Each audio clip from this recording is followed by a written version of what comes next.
चलिए जानते हैं आज के देश और दुनिया की सिलेक्टेड काम की और महत्वपूर्ण बड़ी खबरों को फटाफट अंदाज में।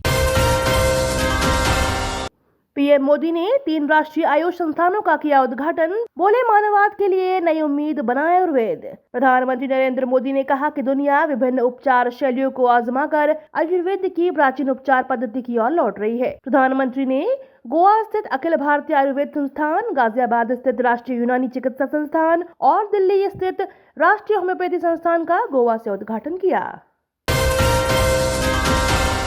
पीएम मोदी बोले, देश को शॉर्टकट राजनीति नहीं, सतत विकास की जरूरत। उद्धव गुट ने किया भाजपा पर पलटवार। पश्चिम भारत के दौरे पर प्रधानमंत्री मोदी 75,000 करोड़ के तोहफे की देंगे सौगात। जन जन तक पहुंचने के लिए 2200 किलोमीटर की यात्रा निकालेगी कांग्रेस। दिल्ली और मुंबई एक्सप्रेसवे को लेकर बड़ी खुशखबरी, नितिन गडकरी ने किया ऐलान। दिल्ली और मुंबई एक्सप्रेसवे का निर्माण इसी महीने के आखिर तक पूरा हो जाएगा। वहीं अब इस प्रोजेक्ट को पूरा करने के बाद यानी इस हाईवे के बनने से दिल्ली और मुंबई के बीच की दूरी सड़क मार्ग से सिर्फ 12 घंटे में पूरी हो सकेगी। दिल्ली शराब घोटाला, तेलंगाना के सीएम केसीआर की बेटी से सीबीआई ने की पूछताछ। कविता ने कहा, जांच में करेंगी सहयोग। दिल्ली का मौसम लेगा यू टर्न, अगले सप्ताह से पारा पहुंचेगा 6 डिग्री, कड़ाके की ठंड के आसार। पटना होकर चलेगी 16 कोच वाली वंदे भारत एक्सप्रेस। दिल्ली से हावड़ा जाने के लिए 155 किलोमीटर की स्पीड लायक पटरी तैयार, अब ट्रायल की तैयारी। उत्तराखंड में जंगली जानवरों के हमले से मौत के मामले में मिलेगा 6 लाख का मुआवजा, धामी सरकार ने किया ऐलान। पेयजल स्रोतों व नलों के जमने से लोगों की बड़ी मुसीबतें। हिमाचल प्रदेश के जनजातीय क्षेत्रों में इन दिनों कड़ाके की ठंड पड़ रही है, जिससे चलते पेयजल स्रोत जम गए हैं। इतना ही नहीं, पेयजल पाइपों का पानी भी जाम हो गया है, जिससे लोगों के घरों में जल नहीं आ रहा है। पेयजल स्रोतों व नलों के जमने से लोगों को पीने तक के लिए पानी नसीब नहीं हो रहा है। मुंबई में बढ़ते प्रदूषण पर आदित्य ठाकरे का शिंदे सरकार पर निशाना, कहा सीएम को इस बात की चिंता ही नहीं।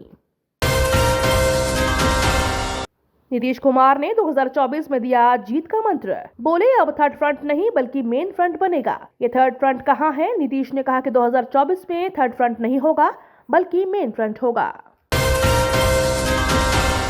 दिल्ली में डबल इंजन सरकार, एमसीडी में आम आदमी पार्टी के लिए राह नहीं होगी आसान। दिल्ली के सीएम अरविंद केजरीवाल ने फंड मैनेजमेंट के सवाल पर कहा कि पैसे की व्यवस्था करना उनकी जिम्मेदारी होगी। केंद्र ने दिल्ली सरकार के लिए निर्धारित धन को रोक रखा था, लेकिन काम कभी नहीं रुका। उन्होंने कहा, केंद्र से फंड नहीं आने से हम अपना काम नहीं रोक देते।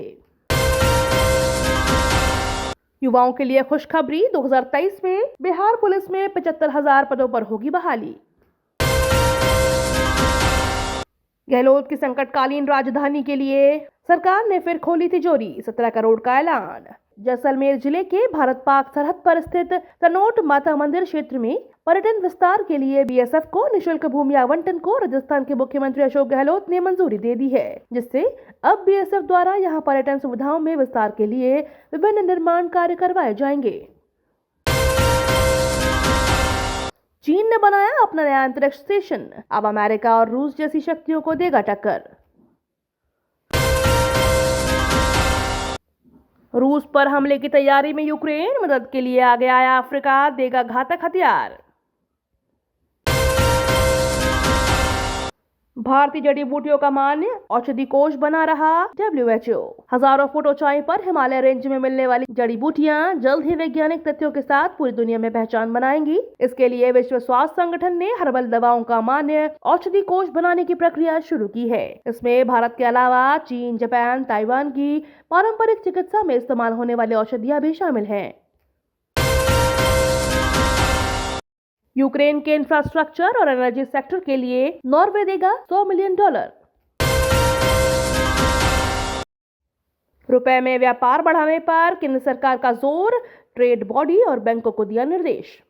सरकार ने ट्रेड बॉडी और बैंकों से अधिक देशों के साथ रुपए में व्यापार बढ़ाने को कहा है। सूत्रों ने बताया कि रूस, मॉरिशस और श्रीलंका के साथ रुपए में व्यापार को सुगम बनाने के बाद अब नए देशों को इस पहल में जोड़ने की कवायद की जा रही है। डेली ऐसे ही खबरों से अपडेट रहने के लिए चैनल को सब्सक्राइब करके बेल आइकन को दबाना बिल्कुल ना भूलें।